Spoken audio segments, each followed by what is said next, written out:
Commissioner Yarborough. Susie Vogel Ferry, Commissioner. Commissioner Sean McCoy. Ed Rodriguez, Commissioner. I'll start again, Chair Joan. Marshall Martin, Commissioner. Jim Waters, Commissioner. Dick Wallace, City Attorney. Eugene May, City Attorney. Harold Dominguez, Interim Executive Director. Molly O'Donnell, Housing Director. Kendra Daniels, Accounting Supervisor. I'm Shannon Parks Baker on Penrose. Sarah Ernie, Public Safety. Lisa Gallagher, Regional Manager. And Katie Pung is here too. Oh yeah, hey Katie, we can see you chatting and hear you now. So do we have any agenda revisions? We need to approve the February 21st, 2023 minutes. And motion to approve. So moved. Second. That's been moved by Councilor Commissioner Waters. Second by Commissioner Yarborough. Is there any discussion on the minutes? Seeing the minutes, all those in favor say aye. Aye. All those opposed. This meeting is passed unanimously. We are now public right to be heard. Seeing none, we will close the public right to be heard. We are open to business overlay development concept review. So I'm gonna kick this off for us. Just kind of grounding you with where we left off last meeting. So a month ago, February 21st. We all presented to you the options for the community services and how to include those. And the decision that night was to focus on housing, get the units that we need. We can figure out the community services in an appropriate amount of time. So we gave that direction back to Penrose. I'm going to introduce Shannon here in a moment. And we said, let's focus on housing, get the units. So they went back and did that. And as she'll explain, I think in other terms, the gap was pretty large, too large, the funding gap. And so what they did instead was saying, let's design to what we can afford and see what that ends up looking like. So that's what we're gonna show you here tonight. But first I wanted to introduce Shannon. She's Shannon Cox-Baker. She is with Penrose, and she is our main point of contact as our development partner on this overland, which we need to name. And so I think Shannon just is gonna introduce herself and then kind of give us some basics on this project and really kind of what we do on a weekly basis with Shannon to get this project where it is. And then you have a handout in your packets that is from Penrose, and it's kind of a summary of this project that we can kind of, you can refer to at your leisure, and then we'll have up here as well. Thanks, Molly. So I'm Shannon. I'm new-ish to Penrose. I've been with the organization for just over a year, but I'm not new to Colorado or to Boulder. I've been a Boulder County resident for 20 years and have worked in affordable housing for most of that. Spent quite a bit of time actually with Boulder Housing Partners, so worked for the Housing Authority for the City of Boulder. And then Penrose, I joined the Penrose team a year ago as their regional vice president, opening up for their Western expansion office, and so now I'm over Colorado, Arizona, and Utah. And super excited when RFP came out for this site. I love doing work in the community where I live, and so I was really thrilled that our team was chosen to develop this site in partnership with you guys. So very happy to be here, and as Molly said, we have been really working hard towards trying to get a concept plan that meets a lot of what are very ambitious objectives on a number of levels. The right mix of housing that really works with the financing that's available, that serves families, that really pushes the needle on some of the larger units with 3 and 4 bedrooms, without sacrificing a sense of place, community, nice outdoor space, a place that people want to be, that feels welcoming and friendly if you're a grandma or a parent with an infant or a teenager. trying to create a community that serves the needs of a whole, broad demographic can be a bit of a challenge, but I think the site is in a great location with a lot of cool amenities around it, parks, walkability, like really kind of being nestled there in between a single family neighborhood and the, kind of lighter retail commercial area. It's a great site. It's a great site in a lot of respects. And, as Molly mentioned, our biggest challenge has been trying to right size the development to what funding is available. And this is a really challenging, financing environment for us to be in right now with interest rates at their, peak. With construction costs, we haven't seen them coming down. In fact, we're still baking in construction cost cushions, in anticipation that costs continue to go up. And so we're not really operating in the most friendly financial environment. So, so we try and, my hardest part about my job is trying to temper that enthusiasm, right, between like, what do we really want to do here and what pragmatically can we do here. And so I think the process for landing on a concept is maybe taking a little bit longer than we had hoped and anticipated, but I'm a big believer in if you do the work and you invest up front and you iterate and iterate and iterate until you get to a solution that you feel like this is it, we've exhausted our options and this feels realistic, that time is best invested in the front end. And, regretting something or trying to come back later and fix something if you, maybe shot a little too high or, can't pull it off. So that's never the solution or the situation we're going to find ourselves in. So, so I think where we sit today with the concept plan that we have, we're nearly there. I think we're nearly there. There's probably a little bit more dialogue and discussion for us to have about the site and how it's all taking shape and how we accommodate, these really fun community serving assets, the library, the early childhood education, how we really knit in the community room. So those pieces are still in development. We still have some work to do and really thinking through that unit mix and the layouts of the units. So, and again, we haven't even touched the exterior of the building elevations. What's it going to look like? That's a little bit further down the road. But I would say we're probably 85–90% of the way there to what we would feel like is like, this is the concept. Let's let this one settle and work towards the details. So you all have the numbers in front of you. Where we stand right now is a unit count of 57. And this unit mix is actually still a little bit in flux. This isn't even reflective of our last conversation, which had 15 one-bedrooms, more two-bedrooms, I think 27 two-bedrooms, and then 12 threes and 3 fours.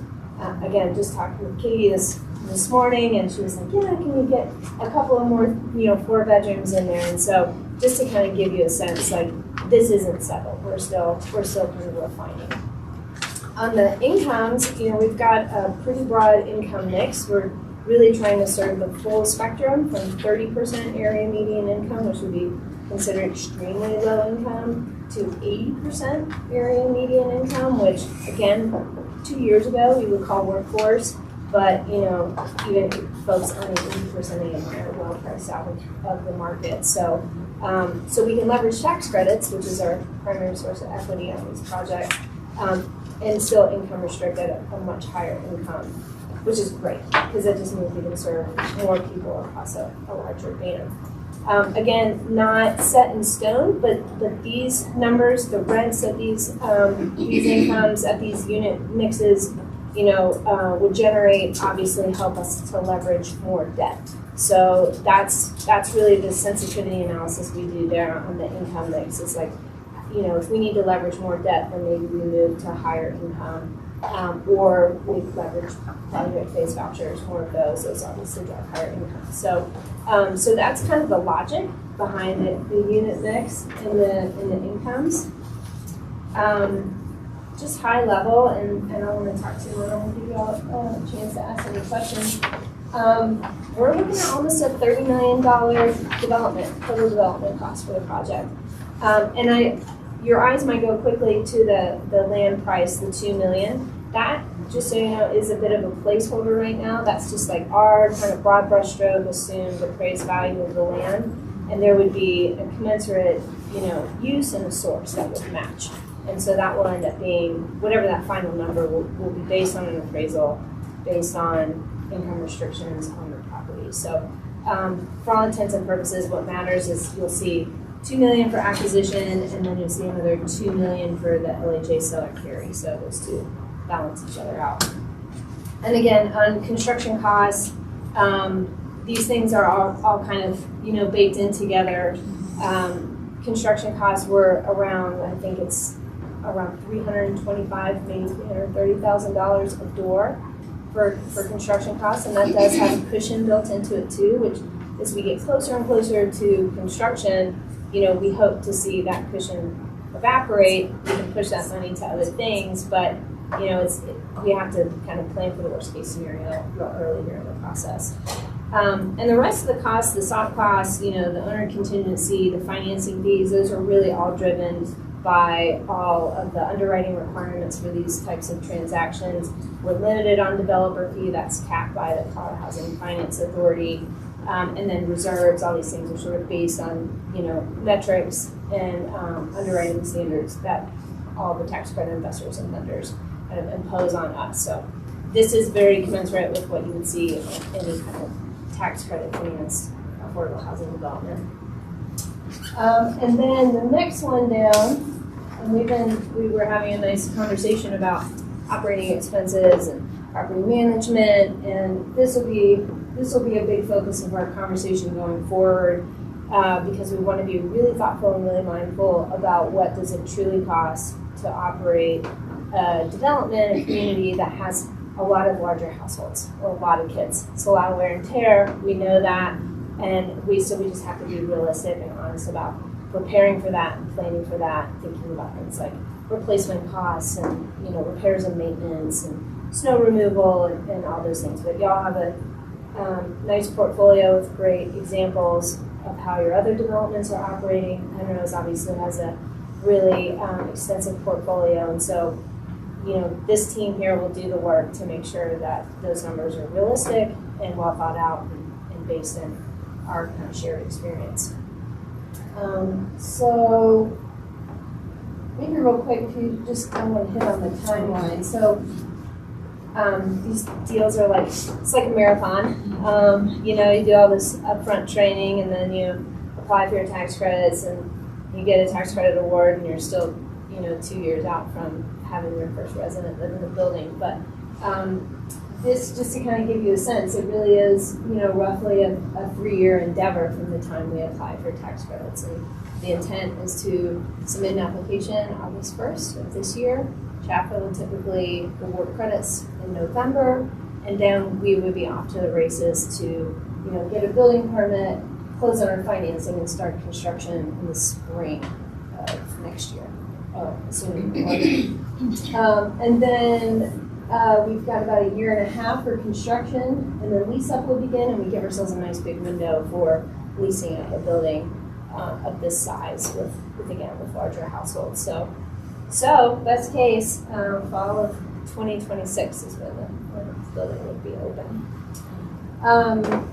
And then we'll just kind of hit on the site plan. Do you want to walk through that? I don't know everything that's in. Real quick on the site plan, you'll see the area that says phase 2, and that was the more traditional multifamily complex we talked about, where we were discussing the potential for early childhood, library annex.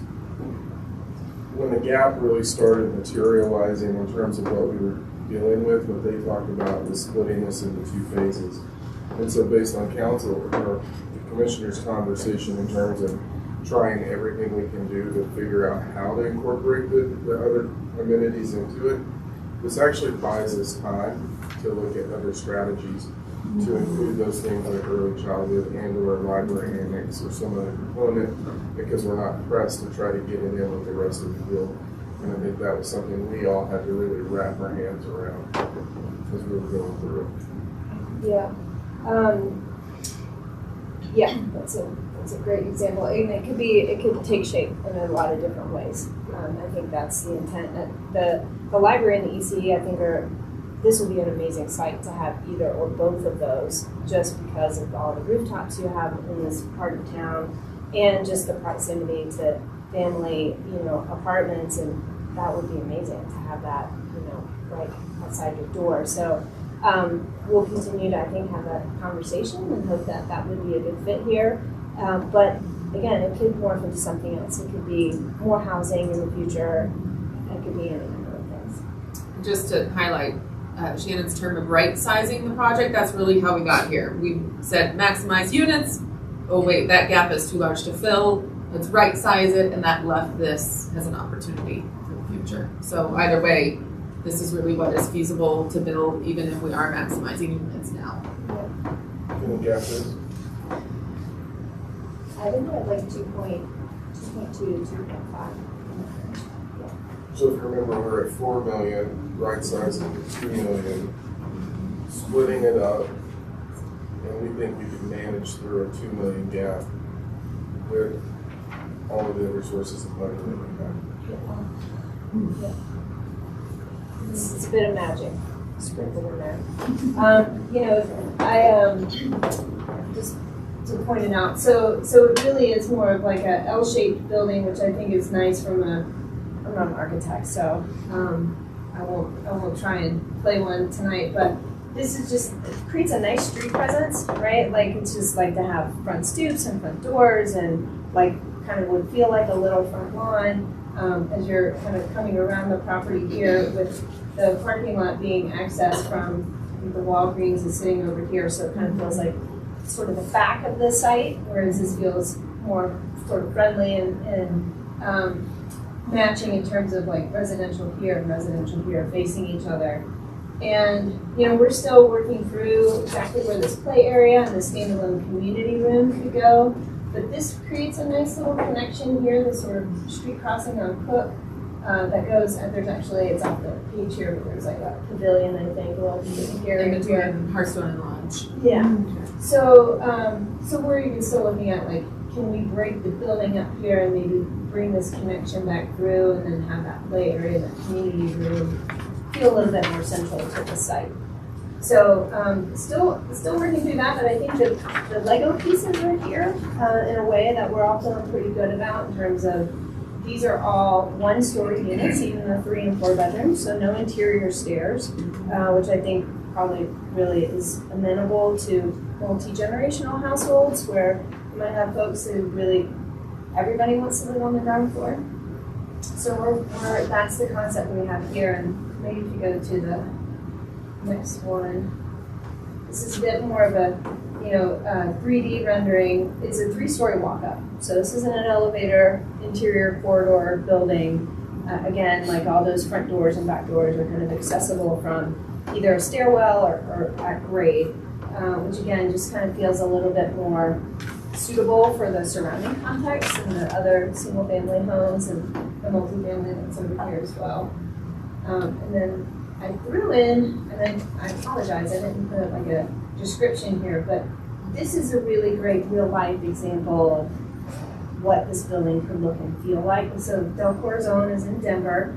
Van Meter Williams Pollock, who's the project architect, also designed this community, and it's similar in a lot of ways in that it's 3 stories.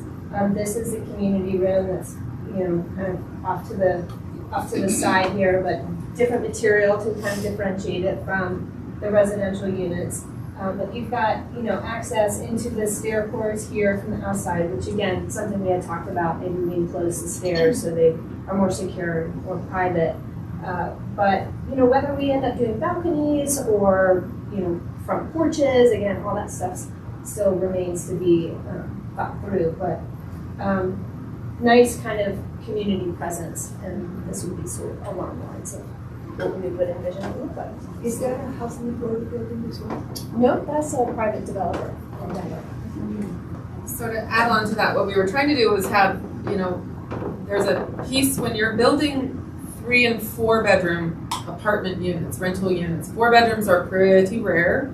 We do have a need in Longmont for them. But really, when you're trying to market that, a traditional apartment building might not be what a family that's looking for a 4-bedroom home is going to be looking for. So having those front doors to the street, it looks like multiple buildings, even though it's technically not, and that's really to make the construction more feasible cost-wise. I just feel like it's a cool way to, it's win-win, feels like, for certain reasons. It's very appealing. So, is that the end of this Questions? How do you manage ADA compliance in a 3-story building without elevators? You put your ADA units on the ground floor, and you just have to make sure that's dispersed amongst 1, 2, 3, and 4 bedroom unit types. So obviously there's a limited number of ADA people who need ADA compliance.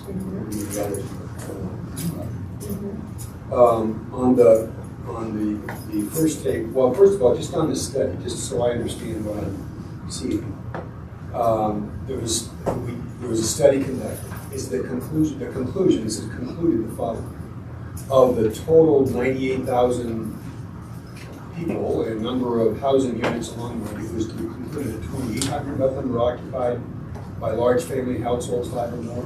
Is that what this means? And that of those 2,800 households, 23% were burdened. Is that how I'm going to interpret this? Yes. So this is a sneak peek of the data that's coming from our housing needs assessment, and that's what it's finding. So then, I just want to make certain I'm understanding. If I look at the gross rents, help me understand the relationship between AMI, number of units, and gross rent. Yeah. Because it's all over the place. And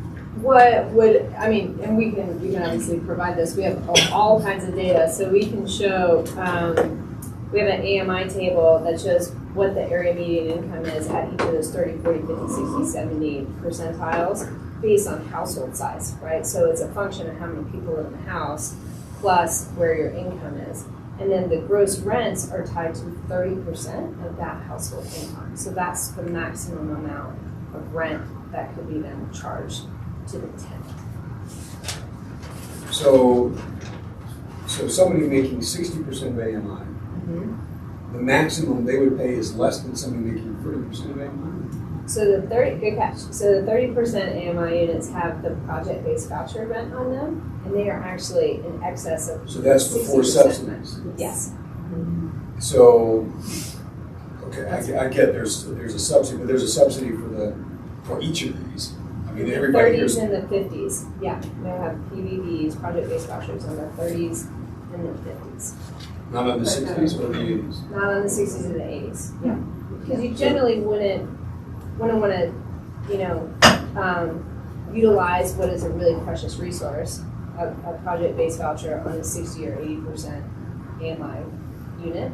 We tend to see housing authorities in any jurisdiction that awards those, they tend to just stay on the 30% units, but y'all have a lot more latitude to put them on 50s too. All right. And then, Can I add to that, Shannon, too? Yeah, of course. Maybe something that's helpful too is that the LHAAB rents are meant to be affordable in and of themselves. So when Shannon's saying the 60s and the 70s aren't subsidized, the project-based vouchers make units affordable to extremely low-income households. But like traditionally in all of our other properties without project-based vouchers, due to the LHAAB program and the maximum rents, those LHAAB rents that are listed on there are meant to be affordable in and of themselves without additional subsidy like the 30s and 50s have. So I don't know if that makes sense. It's the calculation is tied to what their affordability level is. so, I would say the value is that with the project-based voucher rent, then you have more net operating income, right? So you can leverage more debt. So if we had no project-based vouchers and we charged the true 30 and 50% AMI rents, that would reduce our ability to service more debt, which means we end up with a bigger gap or less units. So this kind of helps us cross that bridge. I'm going to assume the LHA seller carry is an LHA donation this project? At $2 million? Because that's the land we own. Right, Yeah, right. So we're donating the land, and you're estimating how it will be just appraised, right, at $2 million. And so you're going to apply for tax credits in August, and you'll be till when? November, usually. So you'll know by November 23 Yes. whether or not will this be a 9% application. 4% in state credits. So the state credit application is technically the one that's due on August 1st, but states get period 4, so. So it'll be 4%, which is not competitive. It's not competitive. Is that This- right? This is because it's 4% state credit, which is competitive, and then you have 4% non-competitive. So this is the 4% Very. competitive. Yes. And help me understand, conversion 2026 in October, you're going to be leasing up from mid-winter to late spring, or mid-spring. And in conversion October 26, help me understand terminology of conversion in the life plan. So to convert out of the construction loan and into the So that's the firm loan. conversion from the construction loan to the mortgage. Yep, and so we have to show 3 months to That's stabilize. what I occupancy. assumed. Thank you. Welcome. Good questions. Commissioner Rodriguez. Thank you. So my question is that since this is kind of a newer product that's going to be rolled into the portfolio, do we see a big difference in, say, average length of tenancy in larger units versus traditionally small units? Also, the difference between age restricted and non-age restricted. For occupancy, I think there's such a need that these households aren't going to be able to find, and that's what we see at AMN already, that the larger units don't have a high turnover rate because they can't just go find something else either. Sure. And so when I saw in financials, it had 5% vacancy rate. Is that probably just being a little conservative? That's just a baseline underwriting standard. Gotcha. Yeah.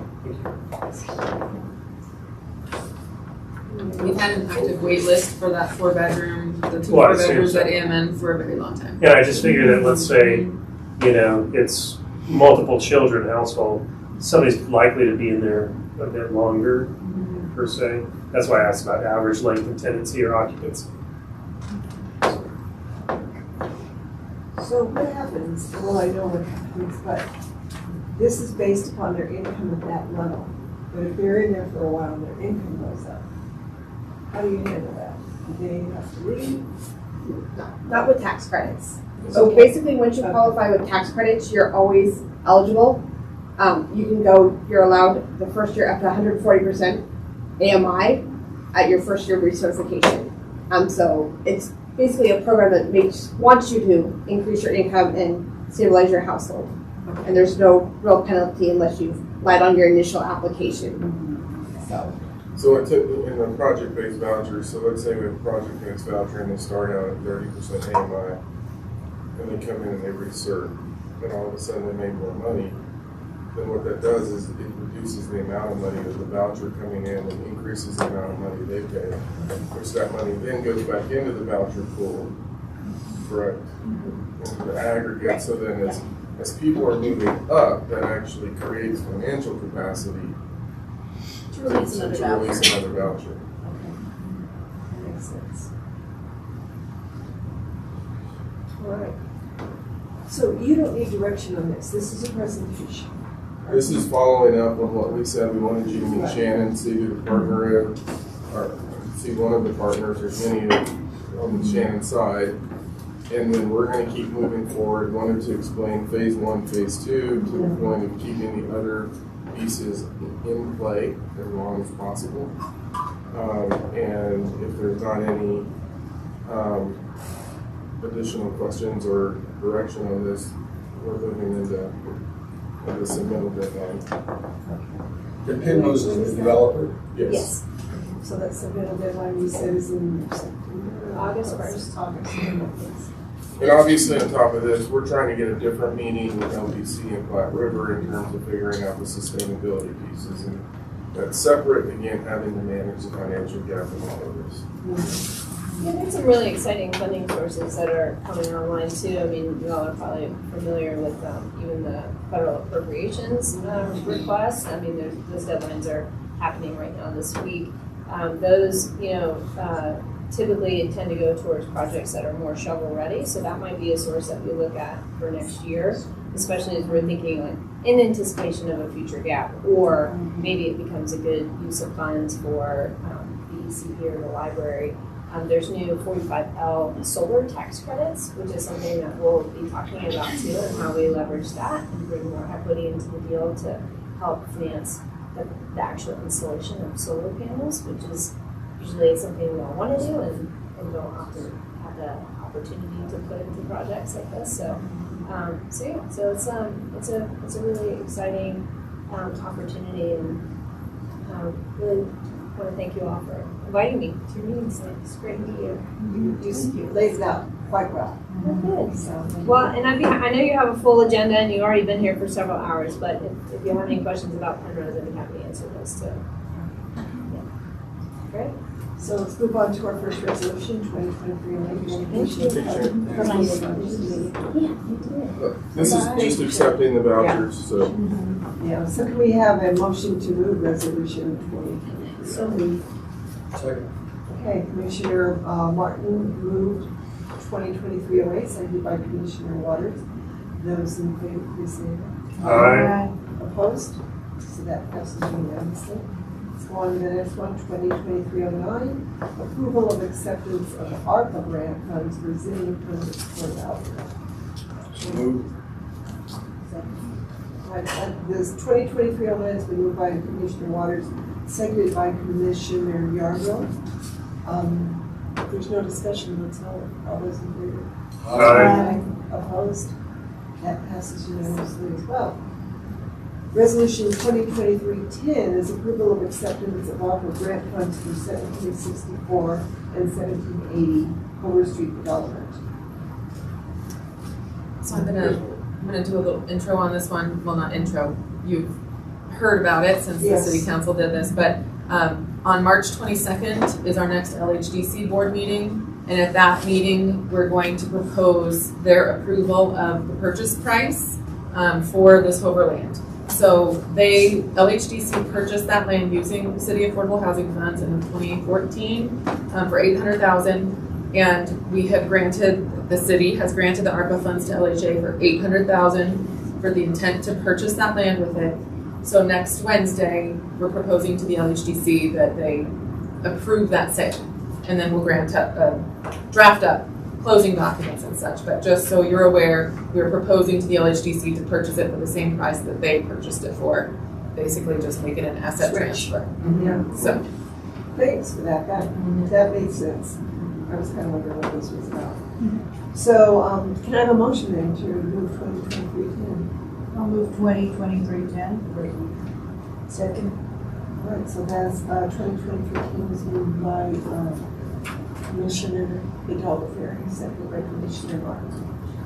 All those in favor, say aye. Aye. Those opposed? So that passes unanimously. Resolution 2023-11.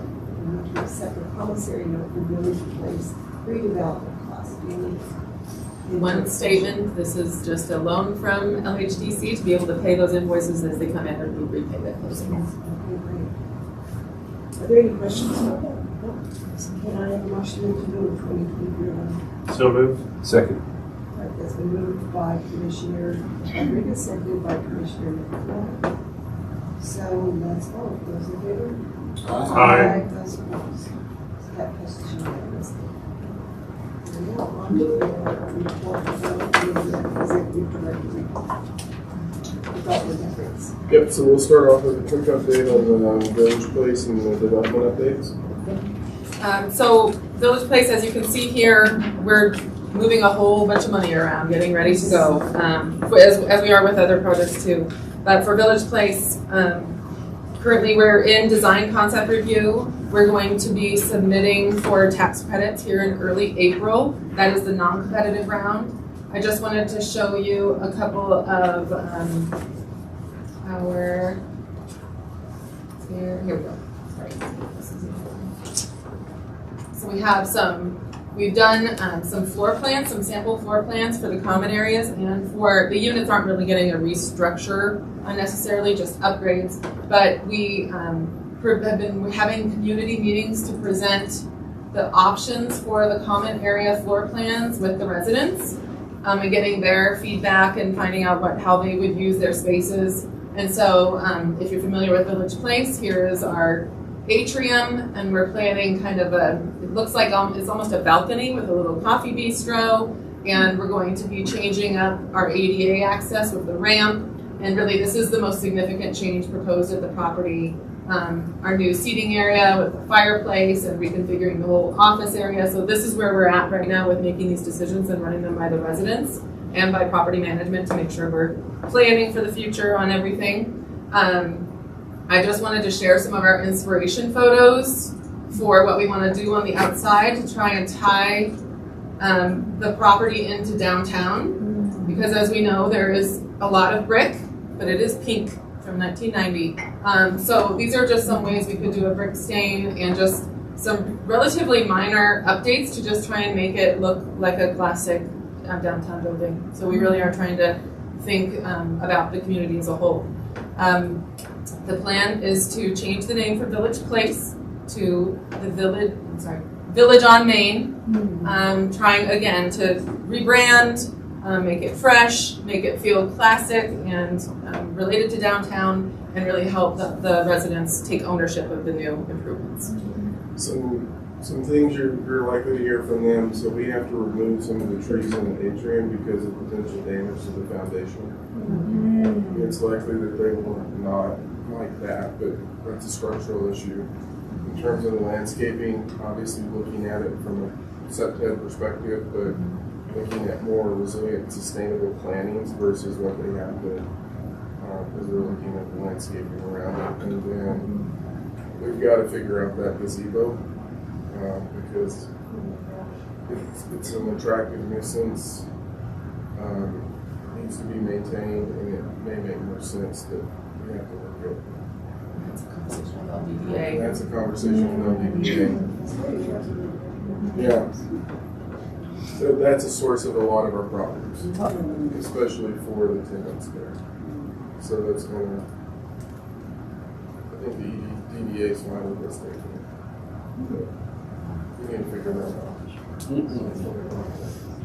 out. No, the white gazebo in the parking lot. Where Santa sits. So, yeah.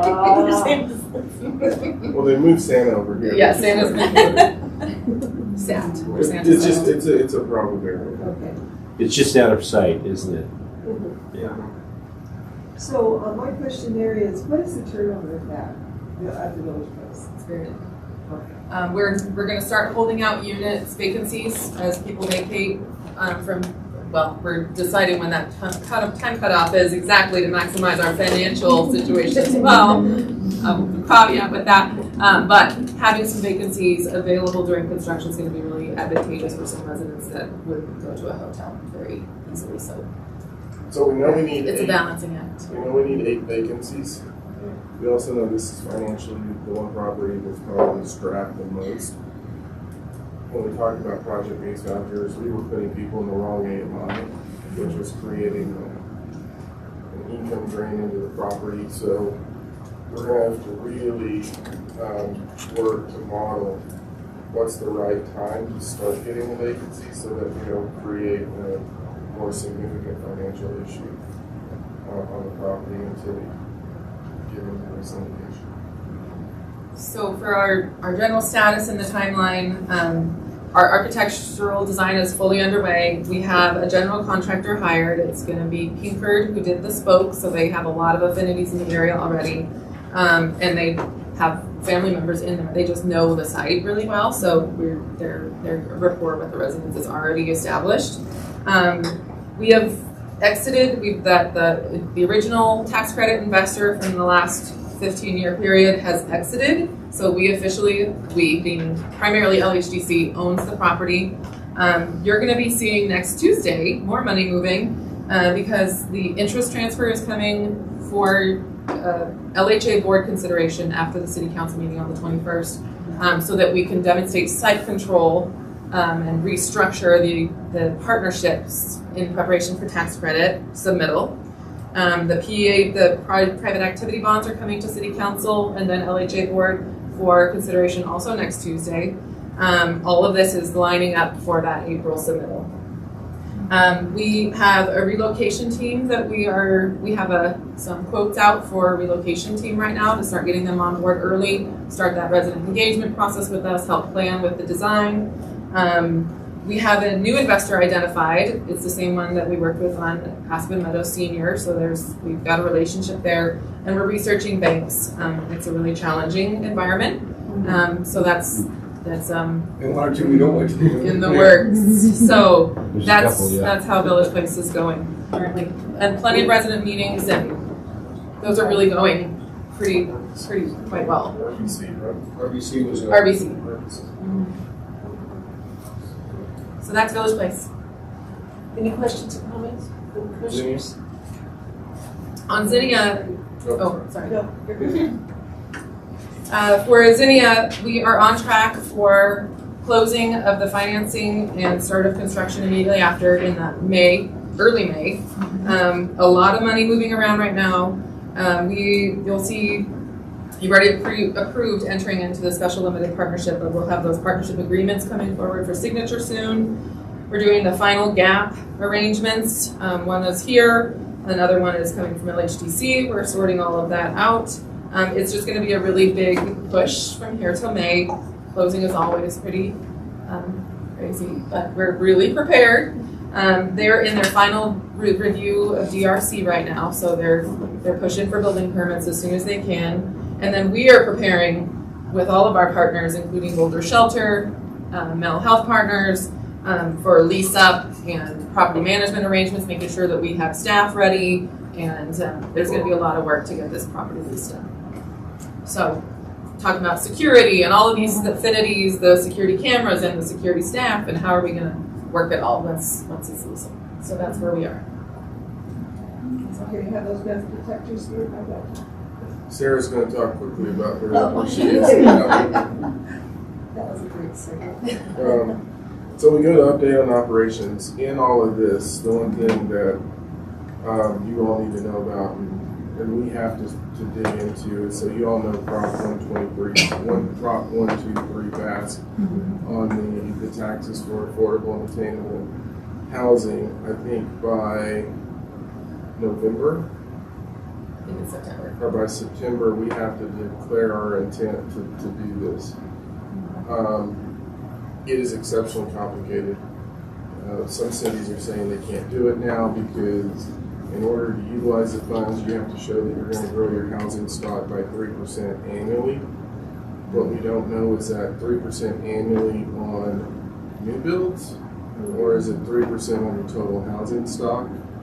And so we've got to start digging into that pretty quick. At the same time, we've got to start modeling, I think it may be in the summertime, where we have to declare the baseline for our units, which may be good for us, because if we can do that before we start constructing Zinnia, so then we can start modeling in Zinnia being added, and then Culver being added, and then the other affordable housing, affordable attainable home ownership project that we're working on. So on top of all of this, we've got to figure that out in about 6 months to understand whether we can do this or not. There's a lot of angst on this right now in communities because it doesn't make a lot of sense. Any questions on that? Who's going to answer the question about 3%? The states, there's a meeting tomorrow, I think, that they're going to try to get some of that drawn out from the state. Well, if we're one of the most aggressive at building, wouldn't that, nullify the vast majority of municipalities in the state from qualifying? If we don't qualify, then who's qualifying? That's the point. And I didn't even get into the 6-month review process. Yeah, the fast track for. Yeah. But you're seeing it's also, as long as the for forever, right? I mean, Well, it depends how it's calculated. That's where the work's gonna come in, is understanding the playing field and then adapting to it, so. When we approved it, which was last season, we approved it to council, right, support the ballot member. What was the back of the envelope calculation that we did to justify doing it? Or did we just say, well, it's better than nothing, why not? I don't think that any of these details were included We're at that fleshed time. out. And so it's kind of like what we get into a lot of times. There are already folks talking about pushing legislative adjustments to this. So it's potential legislative adjustments and other things moving forward with it. I think we probably stand one of the better chances if we can understand how the math is calculated. Along those lines, I was going to do another meeting, but then we needed to get in here. Another thing I want to update you on, it was a project that started in your role as Housing Authority Commissioners. The project shifted over to a fully city project, which is the project on the affordable attainable home ownership piece. We applied for $3 million from $3.1 million from the state. Katie, Molly, and team did a phenomenal job of putting this together. We were told yesterday or the day before yesterday that we were awarded $1.87 million for that project. This project, Yes. Yeah. And so, good news for us is that we were awarded that money. Challenging news is infrastructure's going up. So if they cover the increase that we're seeing, but we did really well. Just wanted to kind of let you know what they said. They said after we reviewed your submitted qualifying land use strategies, they would like to not only confirm that you qualify for the funding, but applaud your progress in this area.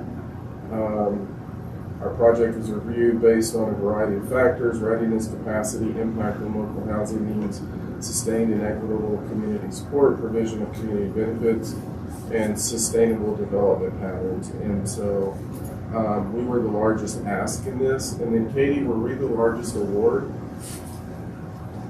I didn't confirm that. I would assume so, because I think our ask was pretty heavy compared to the others, so I would assume so, but I haven't confirmed that. Congratulations, good one. That was huge, and I liked your response, Harold. Woo! Yeah. Yeah. And so we know on that, on that one, just because it is kind of both sides of the house. Preliminary engineering's coming in. They're working those numbers pretty hard this week, and then hopefully we'll have it next week, and then we'll start digging into the next layer of financials. We may have to do something similar to what we did on the Hover project and break it up into segments, and so that we can manage that financially. Really quick, let's start with the public health security updates, and then we'll go. Lisa has just a couple of things to cover on the occupancy. So, Sarah? Sure. So, update on our meth detectors. Basically, I believe Dan, basically we're working with in New Zealand, he's shipping the detector out for us to test. He had to wait for a SIM card, so there's been some IT glitches that I mentioned last time. So we should have that in our hands soon. Working with the folks with Ron Valdez, and he works a lot with our Next Light team on our LTE stuff. He's very familiar, so he'll be helping us test those in the communities and see network connectivity and all that good stuff. Cameras, basically, we're still rolling with that, trying to determine what's best, determine how many we need, etc. And now it's just getting the final bids and which direction we want to go on that piece. Coffee and conversations that have been inserted into all of those, and the last one we had was, I think, a great opportunity to hear some community issues. The last one's at the suites, being able to address things at the level that they need is, I think, you can't just ask a patrol officer to come in and understand their needs and then go out and fix things, right? So we determined some issues with some with our neighboring Subaru dealership, so we are going to work with them, hopefully on not being so aggressive at driving and hitting people, so. That would be good. Yes, Do we have a hit? no, we do not, but very close. Literally, I very mean, what's close good calls. about having Sarah there with us is literally somebody came in and said, someone almost got hit. During the meeting, they were walking in, so it's like, we'll know Sarah's here, we can talk. Sarah's communicating with Tim. So, I mean, that's a big help. Also in that meeting, we had a long-standing issue that in the middle of the meeting, while she was dealing with this, there was somebody that we've been trying to deal with that had numerous warrants that happened to come in right when we had Sarah and Dave Kennedy there, which was also fortuitous timing because they were able to deal with the issue. And the point on that is the impact that you have to the people that live there and seeing how quickly that can occur when they're there. I think that was the first time they realized, they are trying to deal with these issues. And it was interesting as everybody was going to Sarah saying thank you. And I didn't know what happened. I just know I was talking and all of a sudden I started seeing people moving and talking, but it was, and they didn't know what happened then until after it was over. So kudos to Sarah and the public safety team. That's the level this relationship is really operating at. Word is they went from officers friendly to officers in action. I literally was in the middle of the conversation, we're like, oh, here's so-and-so, we need to go. And it worked out perfect. Wow. Yeah, it worked out perfectly. What's this one? Subaru? Is it like customers coming off the No, lot? it's the folks that work there.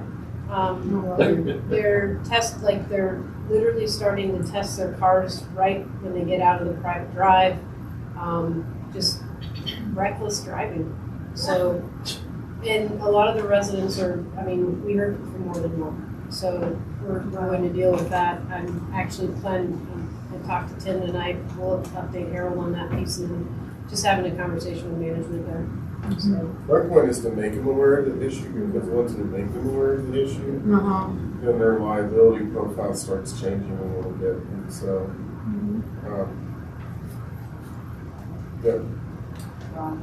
Sarah's also, you want to talk briefly about what you're doing on the safety discussions with Lisa? You and Lisa can tag team that. Sure. I don't want to steal your thunder, but you walked the properties with fire and found some issues, and so that came up today in conversation with the advisory board. What we can do with AMN senior, what we can do with Spring Creek, and I think we've figured out some good plans moving forward. It's also going to be a cost thing as well. So that's where we throw our ideas to Kendra, and she either says yes or no, and then we go back to the drawing board. But the plan is that Lisa's walking these properties right now, looking, and I'll let you talk about that. But at the end of this, we're going to meet up and really focus on each community and how we need to communicate. Number one, hoarding issues, the load-bearing issues of these units, and each community will be different, right? So I'll let you take the show on what you're doing with that. So my goal this year was to walk 20% of the units. I have increased that to 50% or more. I've walked almost all of Spring Creek. By tomorrow, I will walk every unit at Spring Creek. I've walked 80% of Fall River, and it is insightful. A lot of learning, not just for me, for my team, for maintenance, just the different demographics, even in each floor, each unit style. But seeing some stuff that we need to address as a team.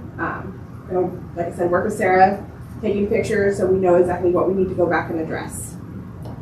Yes. When you say walk, are you entering the units? Yes, I'm going in every unit. I'm actually in charge of the kitchens. So I check every stove, every fridge, every microwave, every refrigerator. I'm testing all the appliances. We're doing it as a team. Maintenance is doing the smoke detectors, filters. Managers going into the bathroom, checking everything going on in there. And then my assistant at Spring Creek and Fall River, he's checking all the windows to make sure they're latching properly, that we have egress. And So it's a big team effort. Yeah, no, I was specifically asking about securing permission to Yes. that. So yes, and we're notifying. We notified everybody at Coffee and Conversations that we were coming in, and then they all got a hand-delivered notice to their door. Well in advance of 24 hours that we were coming. We're not going down that road. No. So, but the good thing is with having a good team, we're going in and out of these units and getting all this done in less than 5 to 6 minutes per unit. We have a handful that we do need to go back and re-inspect that they're going to get cure notices, but for the most part, we're getting in and getting out. So. I wanted them quickly to do this because what we were really, I think what the time sink and what we were asking Lisa to do in terms of doing this and the process and having this connection, it's actually streamlining the process, taking work off of Lisa, Sarah's taking that work, Lisa can focus on other issues that she needs to, and so we're really starting to now get in that flywheel of seeing how this thing works and how quickly we're able to then move. So I wanted that just based on the budget adjustments. So are the issues that you're finding, are they resident Yes. things that they can do, or is it management? I'd say 90% resident. Okay. And some of it's just they need to have some help. We've already connected with Longmont Senior Services. We meet with them every other month. So we've let them know that we're entering this. We're going to, City HR is actually starting up a volunteer program. So Joanne and I are talking that we're going to do some property dump days, get dumpsters out for 2 days that the residents can get the items from the hallway. Volunteers will help get it from the hallway to the dumpster so that we can help alleviate some of that fire load and burning the units. Yeah, we're concerned about fire loading in some of the units and having more fuel load in the apartments and the sprinkler systems can actually support. And so that's part of what we're looking at. And then Sarah will partner with Michelle Goldman and then come in and help educate folks on that.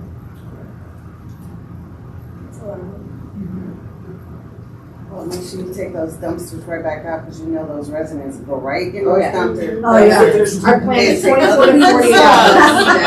Dumpster diving. And What goes out cannot come back in. That is the rule. how'd you get that? Stole my stuff. Yeah. Well, not only the residents there, the people around. Yeah. It may be where you pay them to bring it in, take it out that afternoon, and then you pay them to bring it in. Yeah, we're doing a very limited time frame, so we will notice it just to the residents. Okay. So we're on the operations update? So occupancy, just briefly, we're still maintaining a 93% occupancy. Now that we're getting out of the snow and the freezing weather, we're anticipating some more movements. We've had actually quite a few this month. We've also changed how we process our waitlist applicants. So we've turned it all over to the LHA administrative assistant so that she can monitor each waitlist, because what we found is when one person applies, they don't apply at just one property, they're applying at all of them. So then they remain on the waitlist for all these other properties, and we're calling them saying, hey, do you want this unit? But they're not returning our call for 3 to 5 days. And so we're holding this unit thinking, oh, we're going to get a call back when that person's basically stagnant. So one person now is monitoring all 9 wait lists. We'll remove somebody if they've rented at one, remove them from all. So that will help us move through our wait list a lot faster. Implemented with this a couple of new procedures where as soon as the manager gets a notice to vacate, they're notifying the admin assistant so that they can start pre-leasing that unit 30 days out. So hopefully it's only down 10 days and then we can get a new house built in. So we hope to see these occupancy numbers increasing. No new meth units, so that's a plus. It's huge, yeah. And then property updates, all right here. Nothing much going on. Been cold. We are bringing some educational pieces in over the year. I didn't attach that, but we just did a survey at the end of February. The residents were really asking coffee and conversations for educational pieces. So the top ones that we're bringing is protecting yourself from scams with Boulder County District Attorney, Be Ready Longmont with the Office of Emergency Management, Fair Housing with Susan Spalding, and our maintenance team is going to do how to maintain your apartment, which is going to teach the residents how to turn off the toilet water if it's overflowing, because it's so simple. Yeah. How to just do different things, check stuff, how to work their thermostats, because that's where we see a lot of people struggling. So our maintenance guy is going to go in with 10 residents at a time and kind of show them how to do some preventative systems to help them and how to maintain their apartment in case of an emergency as well. So, public health and safety. I went to Sarah first, so I think we're good. Oh, okay. Oh, you did it up. Any questions for us? We're all good? Yeah. Do you have any questions for us? Nope. Was that the right word? Okay. No commissioner comments? Then I guess we're done. Can I have a motion to adjourn? So moved. Second. All right.